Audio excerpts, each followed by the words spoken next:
Yan, nandito na naman tayo katrops. Tingnan natin yung naglilinis ng Ford. Motor yan ngayon, kotse na lang. 4 wheels na. Andyan ngayon ang sisipag nila maglinis mga katrops. Ayan, sipag, lalo na ito. Kahapon kasi naglinis ng sniper katrops. Kaya nililinis nila ngayon kasi maputik para daw maging malinis ang kanilang Ford natin dyan. Ito si Kabayan, talagang masipag maglinis, inuhos pa niya at drops yan, talagang inuhos pa talaga niya. Ayan. Yan, Ford ni Alan.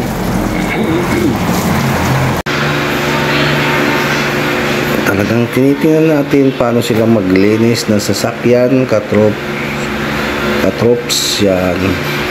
Talagang dinadiswasing nila, talagang binubuhusan, binuhos, sobrang dumi na kasi yung sasakyan. Kaya ito, tinitingnan natin sila paano sila maglinis. Ayan, ang sisipag talaga nila maglinis mga katrops. Ayan, oh, diba? Kaso lang yung sasakyan nasa unahan, yung nasa mata, may gas-gas yan. Paano kaya mapagawa to, may balik sa dati?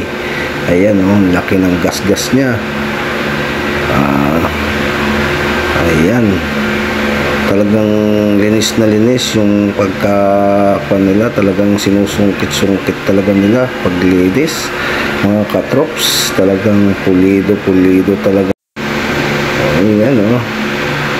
Oh, diba?